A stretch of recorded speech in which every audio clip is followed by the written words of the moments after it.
Morning. Good morning. I didn't wait for you to say good morning this time. We're getting the hang of this. Yes, we're getting 2 years later. So 2 years? No, it's not been 2 years, but it's been a year. Don't freak me out like that. I feel like I love It's been a year. I was thinking 2 seasons. At the end of 2 seasons later. Sorry. Everybody takes that amount of time to get going. Surely. Today's question, should we get straight into it? Wow. Okay. Yes, let's do that. Maybe more people will watch us if we get straight to the question. We've done that a few times now, but today's question, I think it's quite a deep one. Okay, great. So, I'll get ready. But it's not specific. So we'll see. Oh, I don't think it's very specific. I hope it's more specific than why are we here, which was okay as a question, but I didn't really know. It's kind of more. Well, I don't. Well, come on. Let's see. Give it to me. All right, come on. I'm ready. The question is, how do you know when it's time to move on? Ooh, this is a great question. Is it? Because I know who asked the question. I'm not going to tell you later. Okay. Is it somebody I know? No. Yes, it is someone you know. Oh, you do? Oh, well, then I know. I shouldn't have asked. Are you sure that you know? No, I'm not sure. I have so in that case, given the face you're giving me, so maybe it's not the person I'm thinking of. It's just you have a strong suspicion about who it might be, but yes, I have a strong suspicion. I may well be wrong. Anyway, I think it's a great question. It's not specific, and we can go in all sorts of different directions. But the immediate thing I'm tying to is I can't remember if I mentioned already. I must have talked about at some point this idea of having a New Year motto. Yeah. Oh, yes, you did. You did. Right. And so the year this year starting whenever that was, it must have been 2000. It was 2016 actually. It was 2016. I took it. Oh, I should close some beeping things. Let me close beeping things. I was thinking the same thing about my computer. How do you know when it's time to get a new computer and move on from the old one? I know I need a new computer. It's not because I need a new computer. It's because I didn't buy this one thinking I would do a lot of video editing. And I bought a MacBook Air thinking I didn't need to have a good video graphic card because I don't really need that. And then the pandemic hit just after. And I was like, wow, this graphic card can't hold up to video editing at all. And I really need another one. And the camera's not great. Anyway, we'll get back to that because then it makes me think of the fact that I don't really have a good set up office space in my apartment, and I want to change apartments at the moment. So I'm starting to visit and look for other ones, and I spent a lot of time looking at ads for flats. Mm-hmm. And it takes a long time. It's really tedious, and I really dislike it.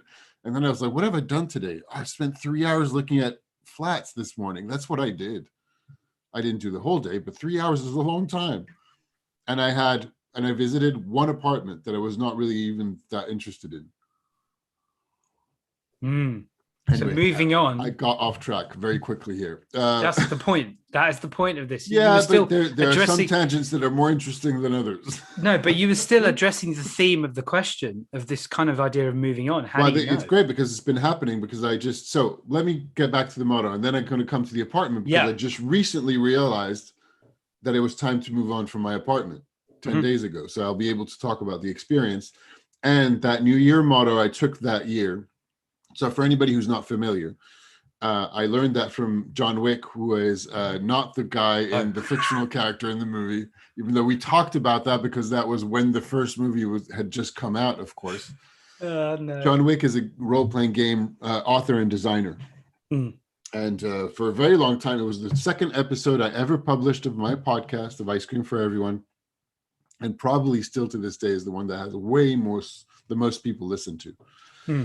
He's quite a known character in the role-playing game environment, and he was just publishing a brand new redux of his most famous game, if you will, called 7C.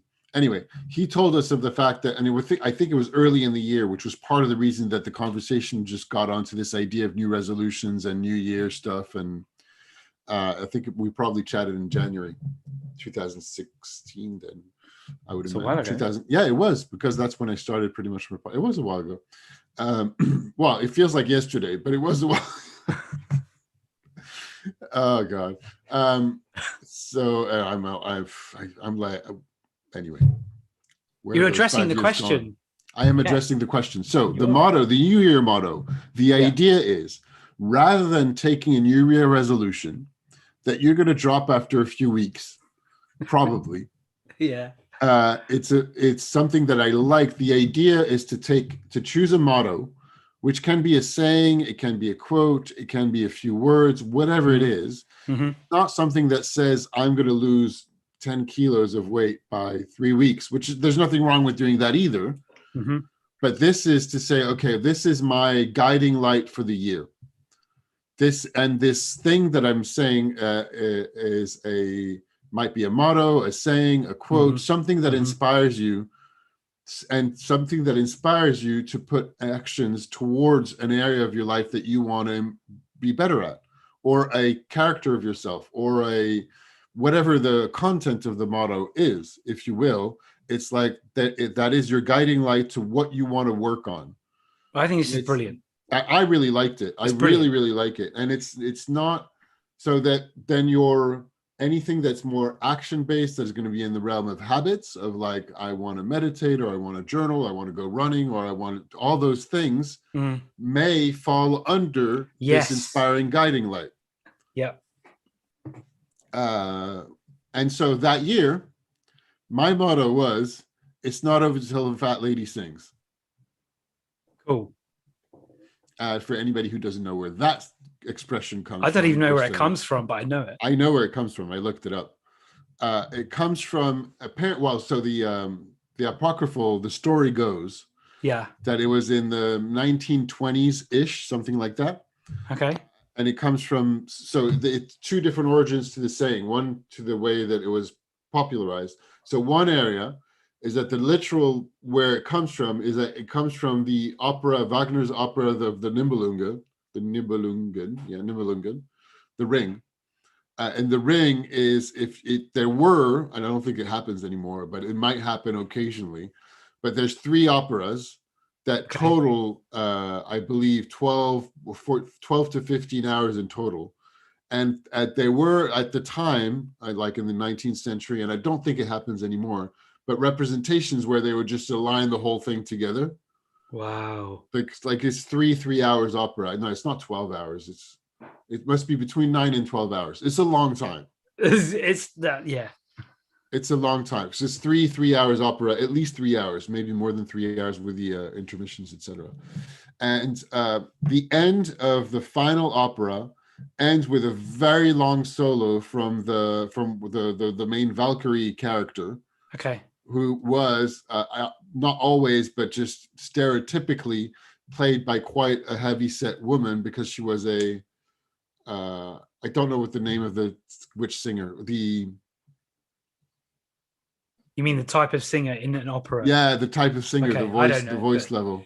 Okay. The only one coming to mind is the baritone, but the baritone is really deep. It's not a baritone. Soprano is the highest. Probably the soprano. I'm not sure it's a soprano. Maybe a soprano. Anyway, I can't remember. I'm sorry for anybody who knows about opera. I'm probably massacring the whole thing, but it doesn't matter. So the whole opera is not over until the fat lady sings at the end. And it's like anybody asking, when is this over? It's not over until the fat lady sings.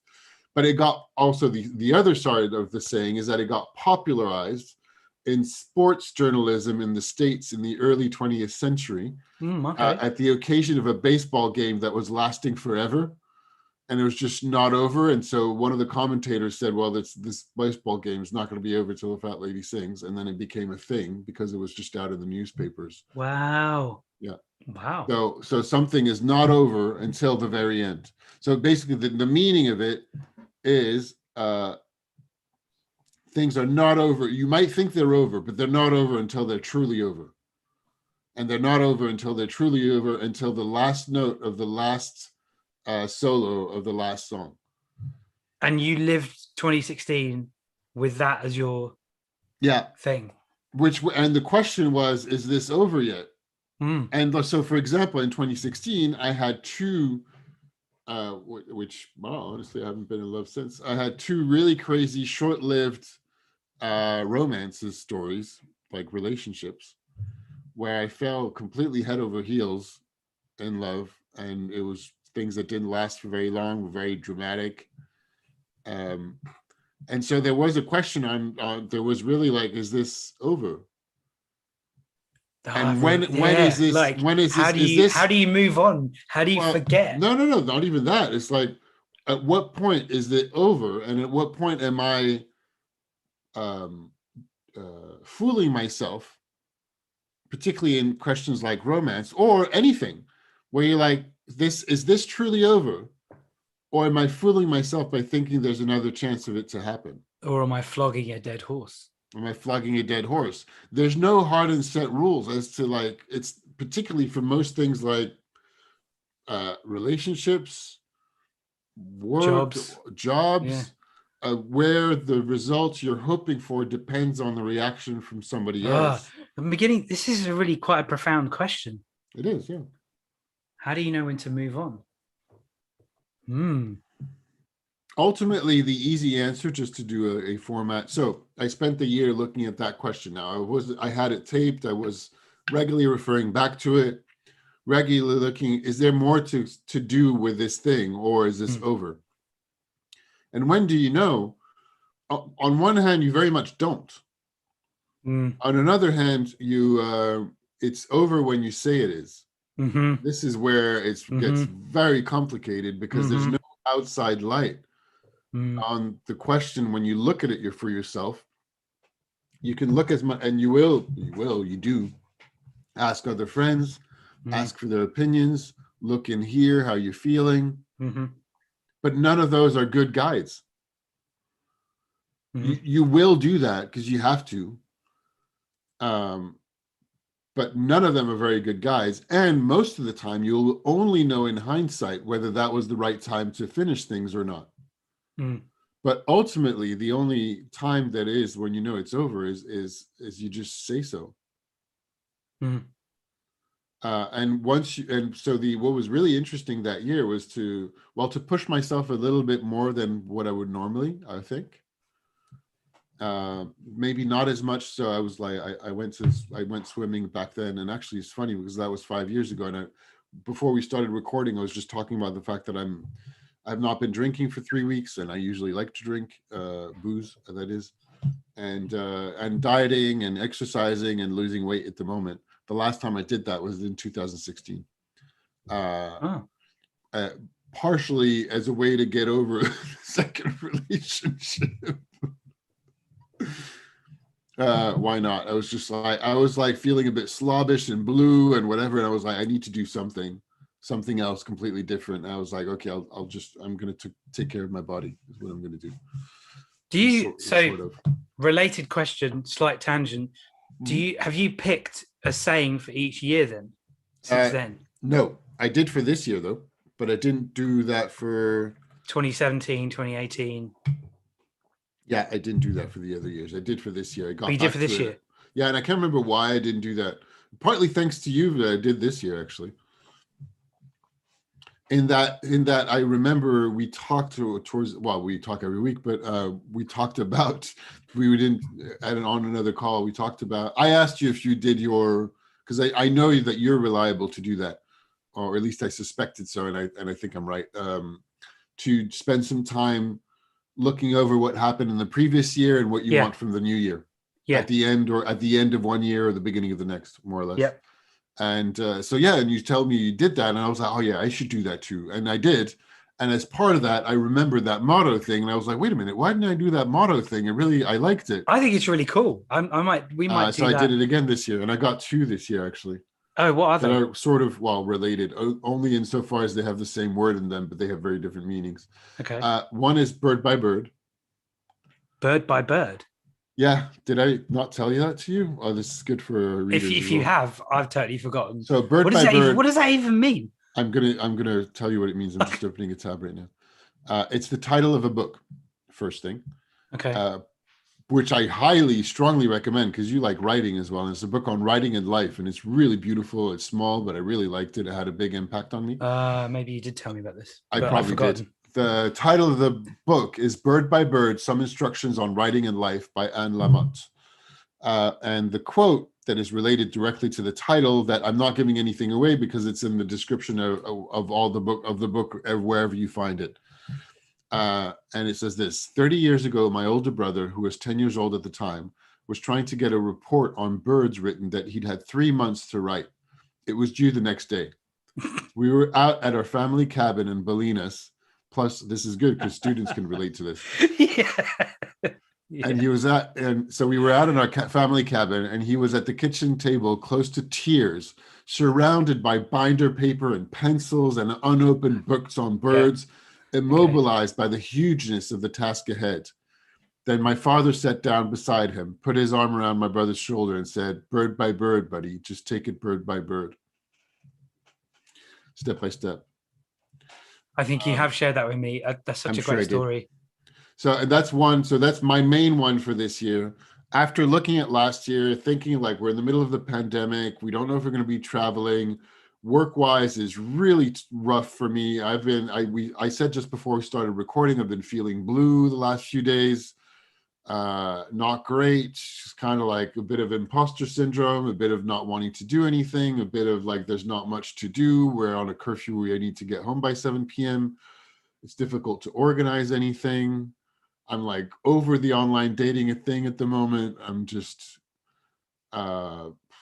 anyway, I've spent some time reading. It was a holiday, and plus the weather is gray and crap. So I was kind of feeling like the weather, which it's not usually like me to feel like the weather. This is a great reminder, bird by bird. Yeah, that things happen step by step. Whatever's going on, anything is gonna just go back to, and I did that the last few days, even though I was not feeling great. Okay, what can I do that's gonna be productive? Something small, something, just go for a run, go swim, or read for a bit, you know. And you mentioned a phrase that not everyone might be familiar with: imposter syndrome. Oh, so right. Yeah, sorry. That's a whole where you think you feel like a fraud. You feel like, they're going to find me out. That's kind of what you're getting at, right? Feeling like a fraud. It's usually called imposter syndrome. We all experience it, some to more or less different varying degrees. There's a high correlation with people who do my job and people who have imposter syndrome. Oh, really? Yeah. Well, yeah, at some point they're like, well, it's a job where you're technically paid to think about things, and people come to you to ask, like, what should we do about this? And most of the people who do this job are like, am I really being paid just to think about things? And I don't think that I think the right things, of course. Yeah, then so I feel like a fraud. Yeah, there's a loop. And I feel like a fraud at the moment, mostly because I feel like I don't have enough paid work from clients. And I'm interacting with other people who do my job or potential people that I could be working with and looking for clients. And I feel like a fraud because I've not had as much work as in the past year and a half at all, like compared to usual. And sometimes it's just kind of feeling that way. And I have work going on with the school that I teach at. And that's making me feel like a bit of a fraud too about my job.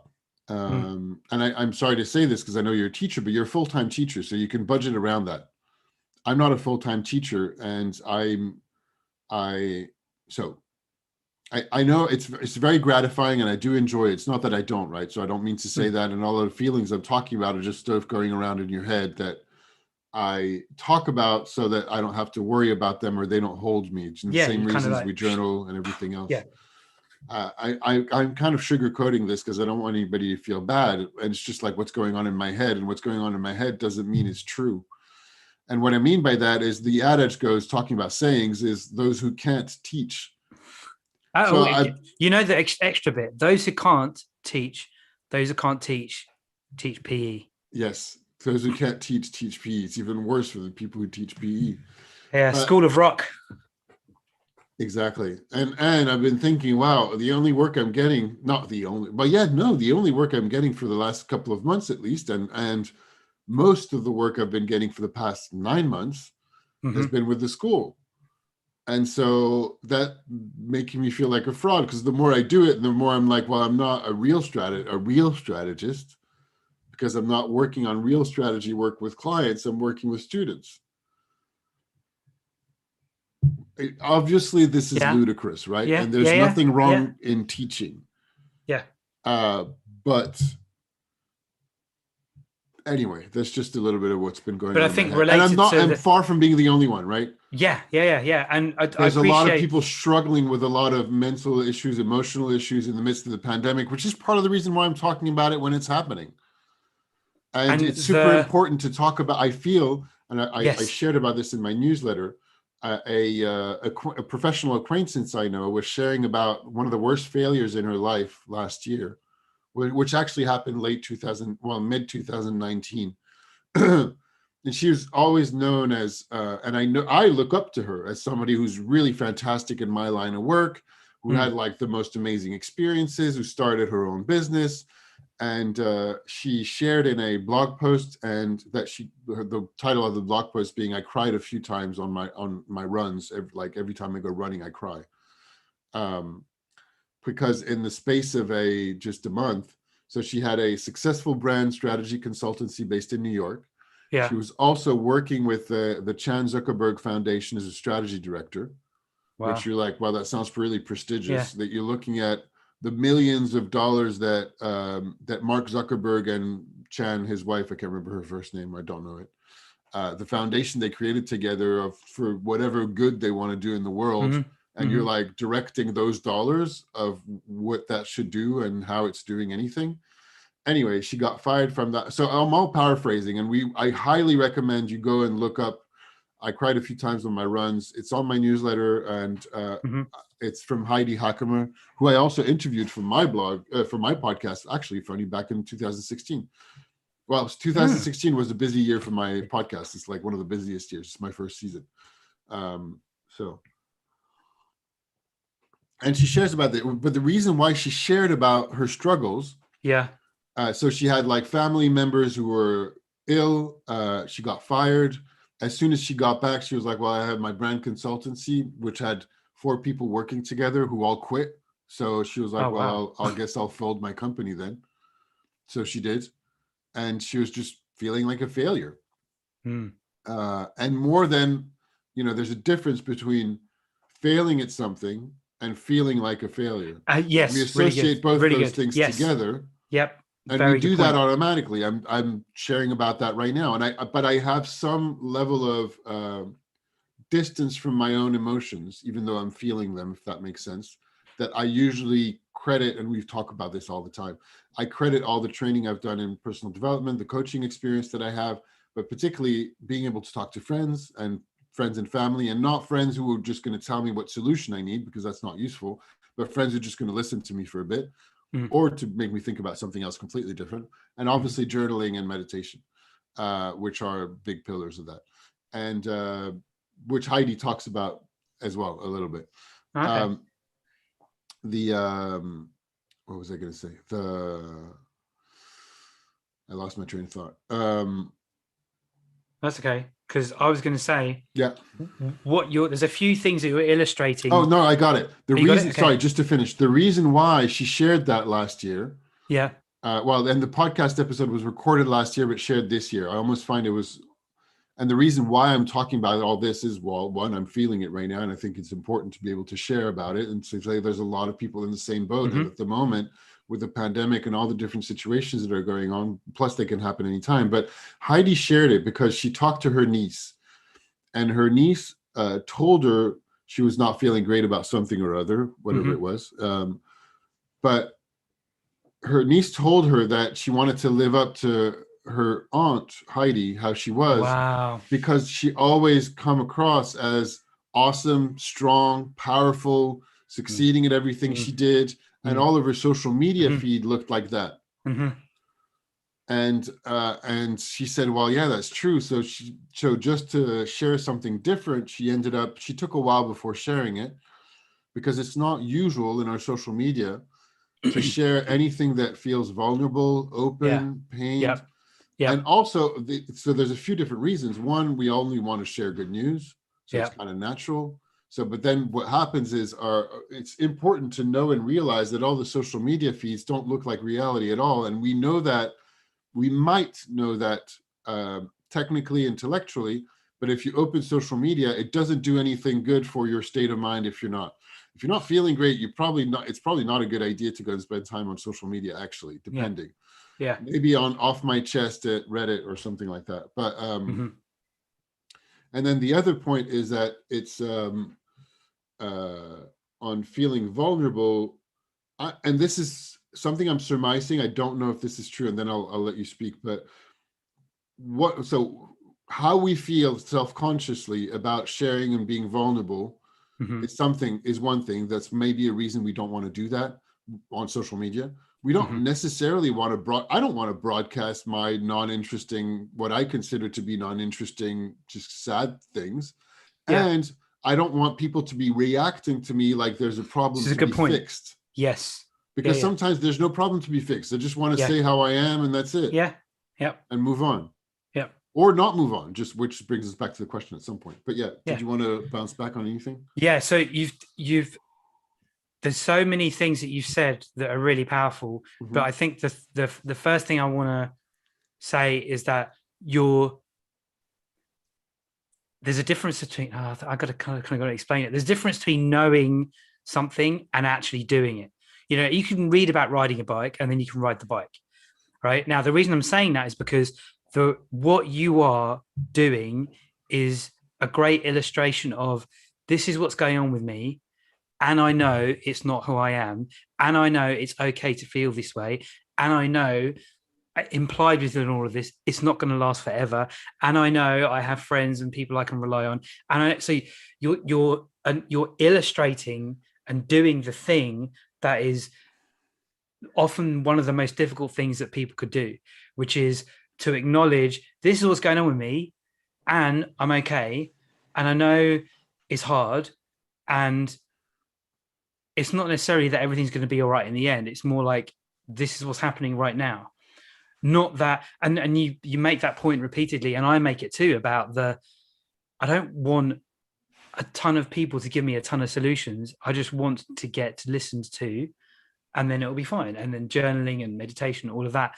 But you're actually riding the bike. You're doing it. You're a real life illustration of when things are not great, how it doesn't have to define you or determine everything that's going on, even though it might feel like it. So there's a difference between thinking it and knowing, I know that, and actually illustrating it and doing it. Is what I'm saying making sense? Yeah, it is. So that's one thing. The second thing is that hand in hand with the idea of imposter syndrome comes comparison and comparing yourself. And you gave a great example of that. And I was talking to one of our mutual friends yesterday. And I was saying to him, I compare myself to you. I compare myself to Willem, to you. I compare myself to everybody. Yeah, and I do the same with you. I compare myself to this core group of friends. You have a fantastic relationship with your wife, and I'm like, why don't I don't have a wife? It's not that I don't have a fantastic. You have a good relationship with my wife as a friend, but then yes, but that's not what it is. I know that's not what you meant. But I compare myself to you, going, you're free. You can do whatever you want. You do whatever you want. You just go down to Corsica with a friend because they've got a free bed, and you're like, yeah, I'm going to go chill next to the beach. And I'm like, oh, I can't. I'm scared all the time. Yeah, and I talked to my brother this week, and I was like, I'm spending a lot of time on my own at the moment, and I usually do, but even more so with the 7 p.m. curfew and all that jazz. My brother's like, I envy you, of course, because he's like, I'm with my wife and kids all the time at the moment with the lockdown they have going on in Sri Lanka, even though they've got some space. And he's not the only one telling me that. And I know the grass is always greener, right? You want something that you don't have. And the grass is always greener, but also the other thing that comes across in everything you're saying is everyone's fighting a battle you know nothing about. Mm-hmm. You don't. Everyone's living their own life and having some compassion for other people and what they're going through. You never know it. I see it all the time with pupils at school. Yeah. Some pupil says something ridiculous, and I'm like, what is going on with you? And you learn quickly not to take it personally. And then you realize there's a lot more going on with that pupil, a lot. And it's giving people the space to explore and discover for themselves when to move on and when to move forward. So I think it all comes back to knowing things, knowing yourself. Yeah, and there's a lot more to be said. So my second motto for the year is birds of a feather flock together. Yep. Saying. Yep. So it's kind of my secondary one, and it's an interesting one to look at because it's normally, and we talked about being introvert and extrovert the last couple of weeks. Mm-hmm. And I'm quite sociable. I don't really need to have, I normally don't need a motto to tell me that I want to hang out with like-minded people. Right. But now, in the circumstances that we're in at the moment, with the pandemic, with the fact that it's ridiculous, but it's almost been it's going to be almost 2 years this summer. So it's been over a year and a half of that I'm back in Paris, but I still don't have a community in Paris. I have a little bit of a community, but not that much. I blame that partly on the pandemic, partly. Lockdowns, etc. There's a number of reasons. Partly the pandemic, partly being middle-aged, partly just go figure other things. I've met some people, but not. I don't really have a. It's more difficult. It's the funny thing that I've talked about before, or at least I talked about with other people. I don't know if I've said this in the recording, but in this show. But that funny feeling that I'm both very much at home. This is where I grew up. Yeah. But also I'm an expat here. At the same time. Funny. Which is, and I've met more expats here in Paris since I moved back than Parisians. And hung out with more expats and foreigners than I have with Parisians. Birds of a feather, right? French people who lived abroad. Birds of a feather. Yeah. Yeah. It's just, you find each other. So anyway, but to come back to the question, when do you know when to move on, right? When it's time to move on. How do you know when it's time to move on? How do you know when it's time to move on? Well, the first thing that gives you a good clue is that you wouldn't be asking yourself the question if you didn't have an inkling that it was time to move on, whatever the topic is. That's such a great point. It is. It's a really good point. It's such a great point. Yeah. If you have at some point, you're like, I think it might be time to move on. If that thought crosses your mind, then the thing started. Now, why does it matter? Well, maybe, but maybe this is beyond the scope of the questions to say why you've thought that.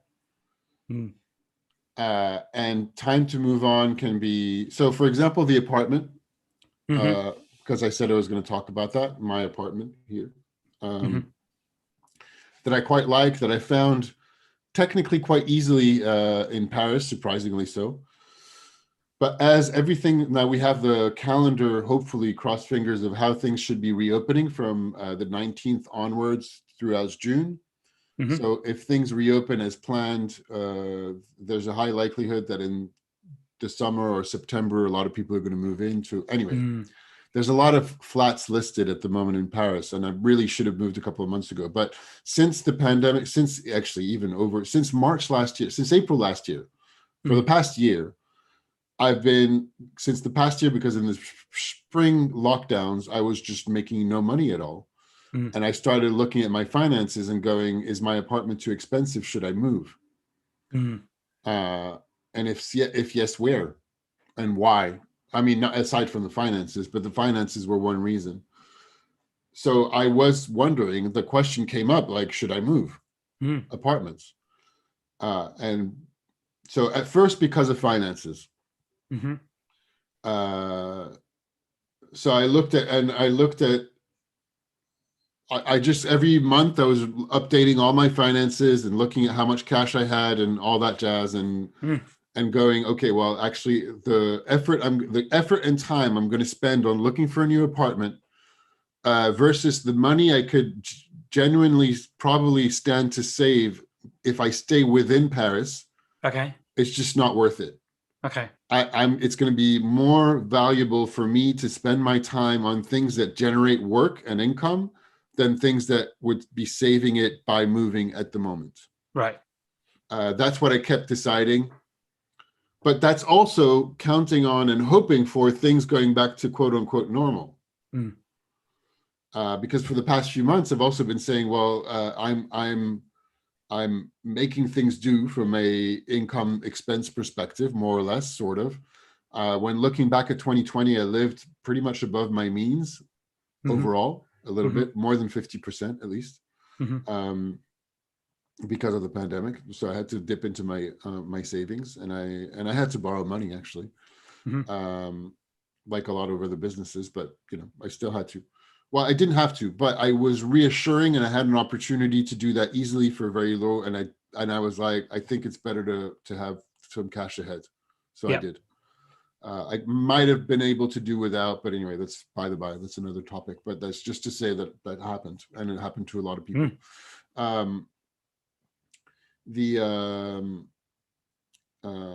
And then so I've been saying for the past few months, well, on one hand, I want everything in Paris to be open, because some friends were like, why don't you just move somewhere else where it's cheaper? You travel all the time. And I was like, no, I want to settle here. I want to make friends. I want to have a community. I want to have work. I want to have all that stuff and be here. But with the city open, but that is out beyond my control. And thinking, okay, well, I am making do more or less. So I'm living within my means pretty much the last few months, but that's with Paris closed, meaning I'm not spending a lot of money where I usually spend money, which is going to the restaurant, drinking at bars. That's where I spend a lot of my cash. And if Paris was open, I would be probably spending a lot more money than I was making, because I'd be going to restaurants, catching up with friends. But then again, if Paris was open, or it replaced the name of your city there, it doesn't really matter, right? If it was open, then there would be a lot more conferences, a lot more opportunities to meet people, a lot more coffees with potential clients, possibly a lot more business. So there would be a lot more opportunities to make money. So I've been counting on a lot. I've been hoping for the future to get brighter. And that's one of the reasons I've stayed in the apartment, that I've said it's not time to move on yet.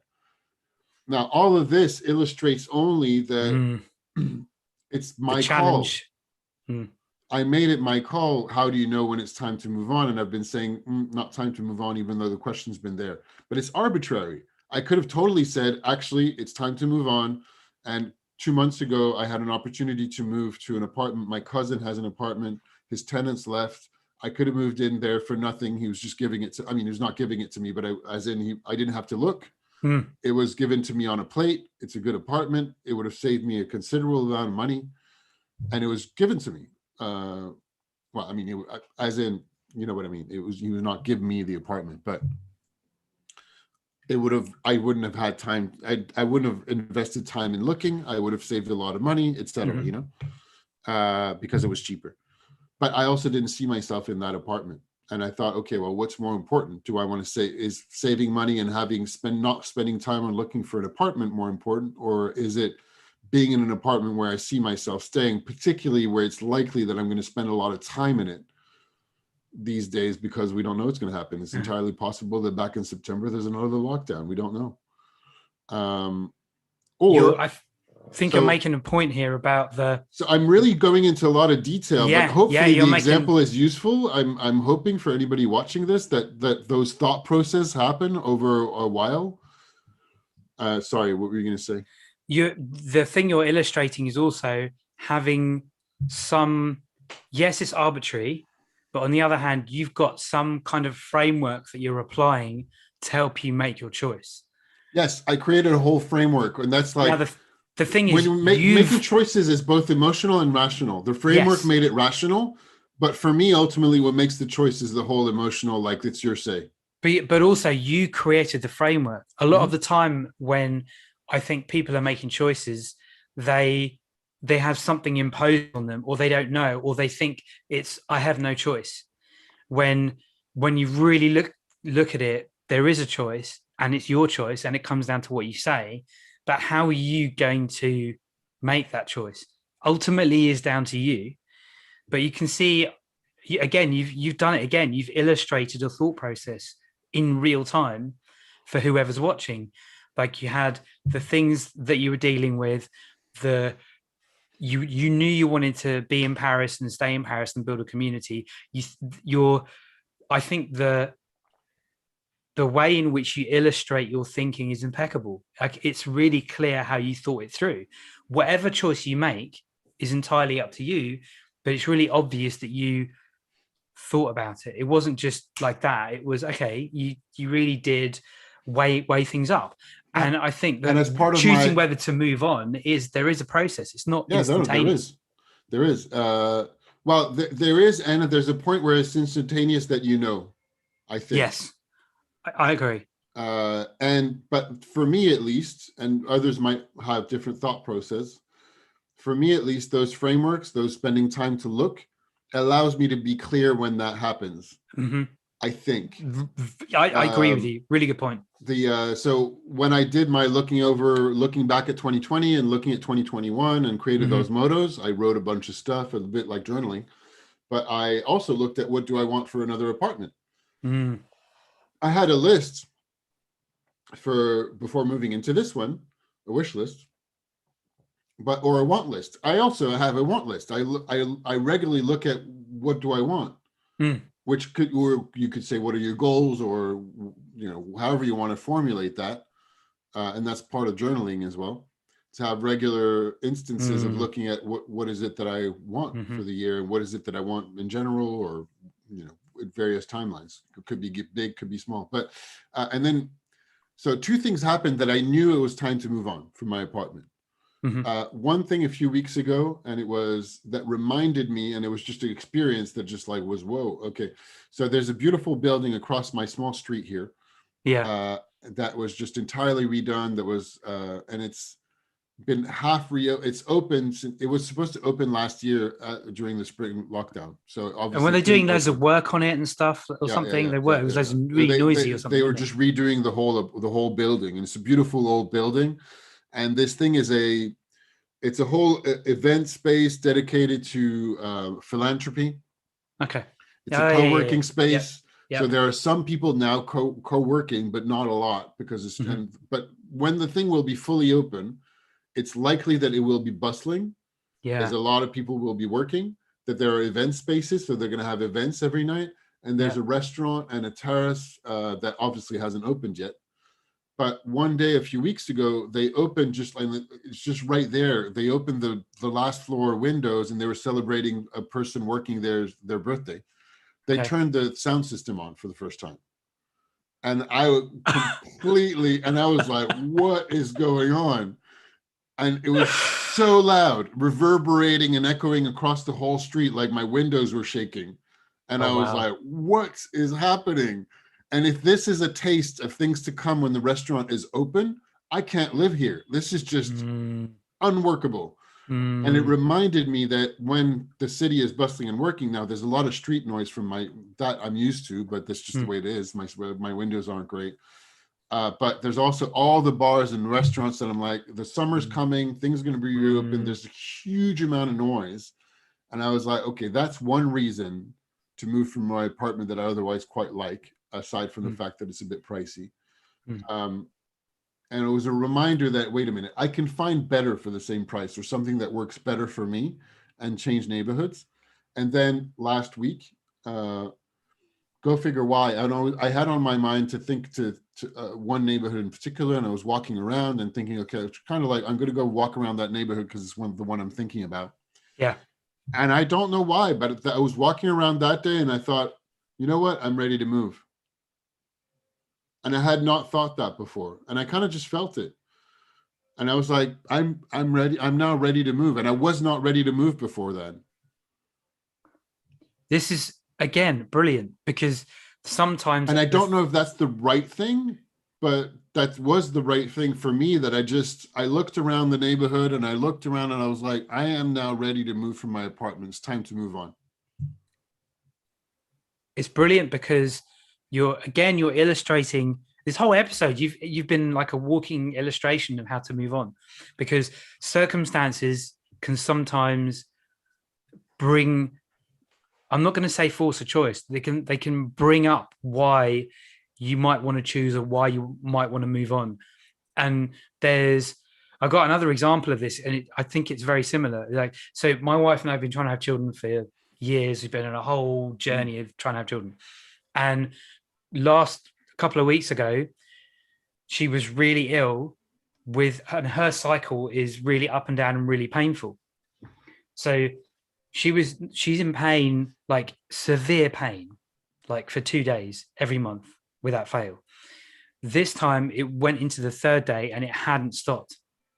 So we got in touch with, there's a service, NHS service, where you can call and get advice. And I was about to go to work. I got to the car and was about to go to work. She called me and was like, yeah, they said go to accident and emergency. So I didn't go to work, called work, said I'm not coming in, and took her to hospital. Now, she was seen by the gynecologist. She was on a drip for a bit. Had an ultrasound, all of that. And she's fine now. But what this has done is it's pushed everything up that was already there in the background. What are we choosing to do about this?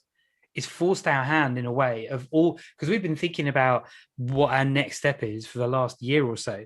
And there's always something that kind of, if you're willing to listen, and by listen, I mean, if you're willing to think about what's happening in front of you, the circumstances, a bit like using the force, a bit like you walking around the neighborhood and going, actually, something's telling me it's the time to move. And my wife and I go, actually, like, what are we going to do? Are we going to do surrogacy? Are we going to do another round of IVF? Are we gonna, like, it was all hanging in midair with no choice. And yesterday we decided we're going through another round of IVF. And if we have great, like, if it works out, then we'll find a surrogate, because my wife won't carry the embryo. And then if that works, great. If it doesn't, great. And we know at the end of all of that, we have done everything that we can to have our own family. And then it will be, it's complete. We're going to move on. A life without children, a life without family, or whatever. And at the same time, next week, we're also going on a webinar about adoption. So it's like doing loads of things all at once. And I know you and I have talked about, we've just been thinking about things. We haven't done anything. How do you know when it's time to move forward? How do you know when it's time to move on? Sometimes you got to be aware of what's going on around you and join the dots and go, oh, okay, yeah, it's calling. Something's calling me. Let's go. Yeah. And I think it's an interesting one on how do you know? So people around me and people around you know very well and very easily when it's time to move on. Mm-hmm. or do anything that you can't necessarily see because you have like things that are out of your sight, blind spots, mm-hmm, or whatever it is, or what seems rationally to be the right thing according to others. Mm-hmm. But you can't make anybody see those things, mm-hmm, faster than they are willing to or they are ready to. Mm-hmm. So hopefully me describing in detail how things were going on with me. Now, could I have decided that a year ago and saved a bunch of money? Probably, yes. But then again, that I also know, just in the same way that I have I have an ability to take a step back from my own feelings. I have an ability to step back and go, well, actually, this is how it's working for me right now. Mm-hmm. And the money I'm spending on my rent is fine. In hindsight, could I have saved extra, for example, for the sake of the discussion, could I have saved money on rent for the past 9 months? Yes. Could I have taken advantage of the fact that there were tons of listed apartments over the past 6 months and less so now? Yes. Am I okay with the fact that I chose to do what I did? Yes. Because I kept looking at all of those different things. Now, could I have gone faster? Maybe. I don't know. Faster as in like moved last year? Maybe. I could have, but also with everything else that was going on in my life, it was yeah, all right. Yeah.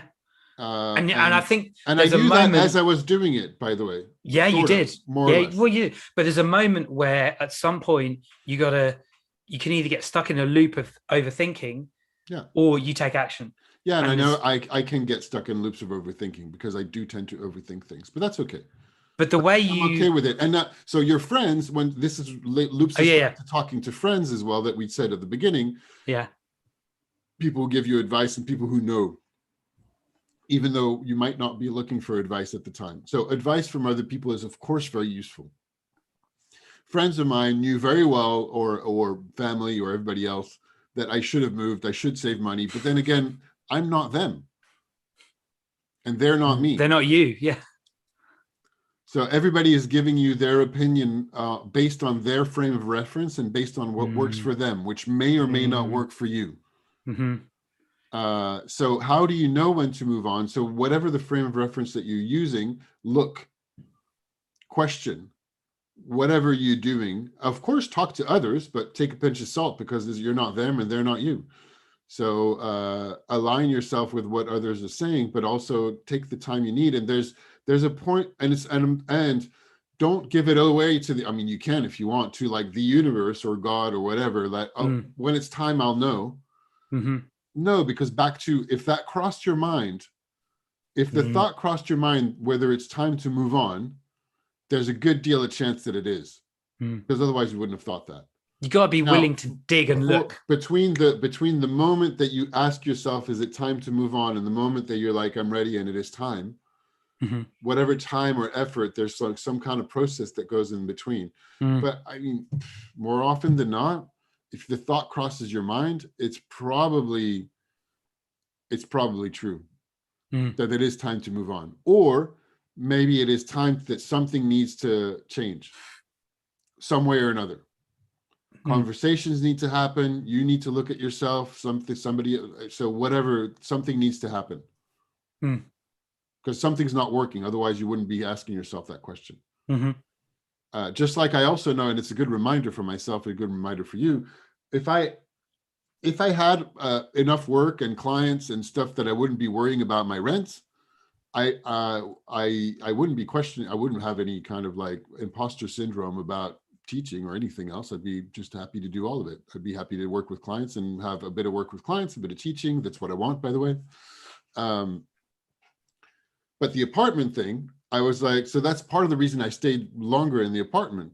I was also thinking, well, there's a bunch of other stuff that happened that made it that I was just like, I don't want to deal with moving. I just don't. Yeah, because moving is a difficult thing. Yeah, it's a stressful thing. That was stronger. My wanting to stay put where I am was stronger than any wanting to move. So that's fine. And that's the other thing. It's just like looking for yourself at everything going on in your life. And things like journaling, things like being able to talk to somebody without them telling you immediately what you need to do. So powerful. And one of the things I'm grateful for. And you being there for others in the same way. Yeah. Just like our conversations, whether we speak on and it's live or whenever we speak, and the group of friends that I've got, and my sister's great at this too, although I rely on her for a bit more of a like stop being an idiot conversation. Yeah, you need some of those too. You do need, that's why it's good sometimes for you have friends to give you a bit of a kick. Going, no, you just what are you talking about? You're overthinking this. This is what you need to do. And I might not listen. And I might go, yeah, I should have listened to them 3 months ago. That would have saved me a lot of money.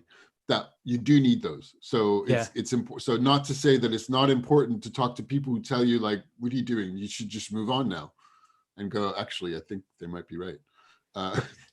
There is that. There are more people like that than there are people who will just listen. So the just listening people, I think, hopefully you have huge both, difference. But hopefully, but in my opinion, but because it's natural for human beings to want to fix, to offer things. Solutions. Yes. And when we see somebody who's like got blue, and this brings us back to the thing of sharing that on social media, everybody would try to find solutions to things like that. And it's not the point. The point is sometimes we just need to just vent, basically.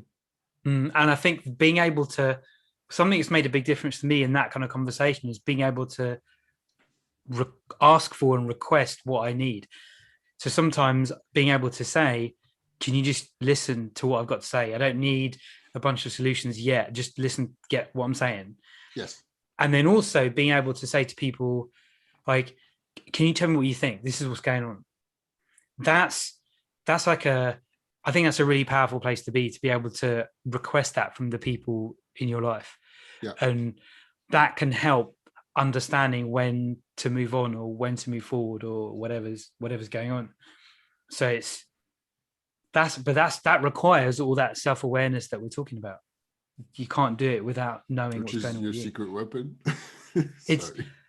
Funny you should say that, because I was going to add one of the things that's helped me know whether I'm ready to move on is how I set it up in the first place.